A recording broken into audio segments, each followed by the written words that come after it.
Hello ನಮಸ್ಕಾರ, ನಾನು ವೀಣಾ ಜಯಶಂಕರ. 91 ದಿನಗಳ ಕಾಲ ಬಿಗ್ ಬಾಸ್ ಮನೆಯಲ್ಲಿ ಆಟ ಆಡಿದಂಥ ಉತ್ತರ ಕರ್ನಾಟಕದ ಜವಾರಿ ಹೈದ ಮಾಡು ಇವತ್ತು ನಮ್ಮ ಜೊತೆಲಿದ್ದಾರೆ. ಬನ್ನಿ ಅವರ ಬಿಗ್ ಬಾಸ್ ಜರ್ನಿ ಹೇಗಿತ್ತು ಅಂತ ಅವರಿಂದಾನೇ ಕೇಳೋಣ. ಸರ್ ನಮಸ್ತೆ. ನಮಸ್ತೆ. ವೆಲ್ಕಮ್ ನ್ಯೂಸ್ 18ಗೆ. Thank you. ಹೇಗಿದ್ದೀರಾ ಸರ್? ಸೂಪರ್. ನೀವು ರೀ? ಚೆನ್ನಾಗಿದ್ದೀನಿ, ಥ್ಯಾಂಕ್ ಯು ಸೋ ಮಚ್. 91 ದಿನದ ಜರ್ನಿ ಮುಗಿಸಿ ಈಗ ಬಿಗ್ ಬಾಸ್ ಮನೆಯಿಂದ ಆಚೆಗೆ ಬಂದಿದ್ದೀರಾ. ಒಟ್ಟು ಜರ್ನಿ ಹೇಗಿತ್ತು? ಎಷ್ಟು ಬೇಜಾರಾಯಿತು ಮನೆಯಿಂದ ಆಚೆ ಬಂದಿದ್ದು? ಜರ್ನಿ ಎಲ್ಲ ಫಸ್ಟ್ ಡೇಡ್ದ ಒಂದು 2 ವೀಕ್ಸ್ ತನಕ ಸ್ವಲ್ಪ ಎಲ್ಲರನ್ನೂ ತಿಳ್ಕೊಬೇಕಾಯಿತು, ಎಲ್ಲ ಮನಸ್ಸಿನ ಅರ್ಥ ಮಾಡ್ಕೋಬೇಕಾಗಿತ್ತು.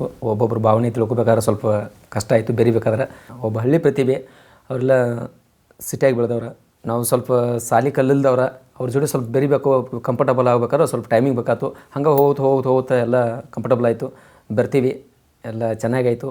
ಎಲ್ಲ ಚೆನ್ನಾಗಿ ಆಗಿ ಜನರು ನಾಮಿನೇಟ್ ಆದಾಗ ಉಳಿಸ್ಕೋಬೇಕಾದ್ರೆ ಒಂಥರ ಭಾಳ ಖುಷಿ ಇತ್ತು. ಜನ ನನ್ನ ಕೈ ಬಿಟ್ಟಿಲ್ಲ, ಜನ ನನ್ನ ಜೋಡಿ ಸಪೋರ್ಟ್ ಐತಿ.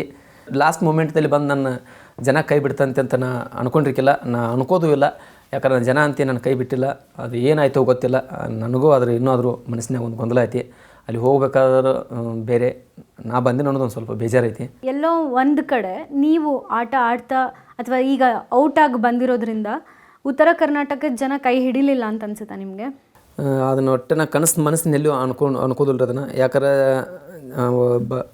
ನಾನು ಉತ್ತರ ಕರ್ನಾಟಕ ಆಯಿತು, ನನ್ನ ಕರ್ನಾಟಕ ಆಯಿತು, ನನ್ನ ಕೈ ಬಿಟ್ಟಿಲ್ಲ, ಕೈ ಬಿಡೋದು ಇಲ್ಲ ಅಂದ್ಕೊಂಡು ಅದನ್ನಂತೆ ನಾ ಹೇಳಕ್ಕೆ ಅವ್ರು ಕೈ ಬಿಟ್ಟಾರೋ ಅಂತ ಹೇಳಕ್ಕೆ ಇಷ್ಟಪಡೋದಿಲ್ಲ. ನನ್ನ ಕೈ ಹಿಡ್ದಾರು, ಇನ್ನಾದರೂ ಹಿಡ್ದಾರು, ನಾನು ಹಿಡಿಯತ್ತಾರು ಅಂತ ಹೇಳಕ್ಕೆ ಇಷ್ಟಪಡ್ತೀನಿ. ಸ್ಪಂದನ ಅವ್ರ ಜೊತೆ ಒಂದು 2-3 ವಾರ ತುಂಬ ಕ್ಲೋಸ್ ಆಗಿರ್ತೀರ. ಆಮೇಲೆ ಹೋಗ್ತಾ ರಕ್ಷಿತಾ ನಿಮಗೆ ಜಾಸ್ತಿ ಕ್ಲೋಸ್ ಆಗ್ತಾರೆ. ತಂಗಿ ಅಂತ ಹಚ್ಕೋತೀರಾ.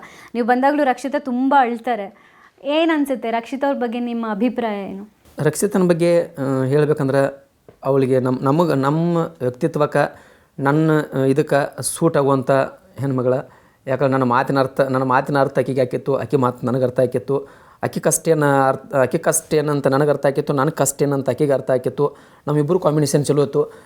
ಆಕೆ ಒಬ್ಬರ ಜೋಡಿನ ಕ್ಲೋಸ್ ಅಂತೇನಿಲ್ಲ, ಎಲ್ಲ ಕೆಲವೊಂದಿಷ್ಟು ಜನ ರಘು ಸರ್ ಆಗಲಿ, ಮತ್ತು ಗಿಲ್ಲಿ ಆಗಲಿ, ಒಂದು ಸೂರಜ್ ಆಗಲಿ, ಒಂದು ಹೊರಗೆ ಬಂದವರು ಮಲ್ಲಮ್ಮ ಜೋಡಿ ಆಗಲಿ, ಎಲ್ಲ ಚಲೋ ಬಾಂಡಿಂಗ್ ಇತ್ತು.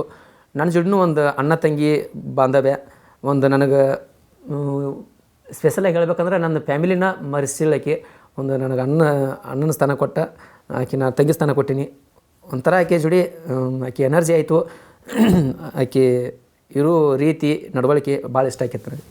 ನೀವು ಮನೆಯಿಂದ ಆಚೆಗೆ ಬರಬೇಕಾದ್ರೆ ರಕ್ಷಿತನ ಬಿಟ್ಟು ಇನ್ಯಾರನ್ನ ಜಾಸ್ತಿ ಮಿಸ್ ಮಾಡ್ಕೊಂಡ್ರಿ? ಜಾಸ್ತಿ ಅಂದ್ರೆ ರಕ್ಷಿತ ಒಬ್ಬರನ್ನ ಮಿಸ್ ಮಾಡ್ಕೋತೀನಿ. ಯಾಕಂದ್ರೆ ಅವರಿಗೆ ನನ್ನ ಮನಸ್ಸಿನ ಅರ್ಥ ಅವ್ರಿಗೆ ಅರ್ಥ ಆಕಿತ್ತು, ಅವ್ರ ಮನಸ್ಸಿನ ಅರ್ಥ ನನಗೆ ಆಕಿತ್ತು. ಒಂದು ಬಾಂಡಿಂಗ್ ಚಲೋ ಇತ್ತು, ಅಣ್ಣ ತಂಗಿ ಥರ. ಅವ್ರನ್ನ ಜಾಸ್ತಿ ಮಿಸ್ ಮಾಡ್ಕೋತೀನಿ. ನಿರ್ಭೀತ, ನಿಷ್ಪಕ್ಷಪಾತ, ವಿಶ್ವಾಸಾರ್ಹ ಸುದ್ದಿಗಳಿಗೆ ಮತ್ತೊಂದು ಹೆಸರಾಗಿರುವಂತ ನ್ಯೂಸ್ 18 ಕನ್ನಡ ಈಗ ಆಪ್ನಲ್ಲೂ ಲಭ್ಯವಿದೆ.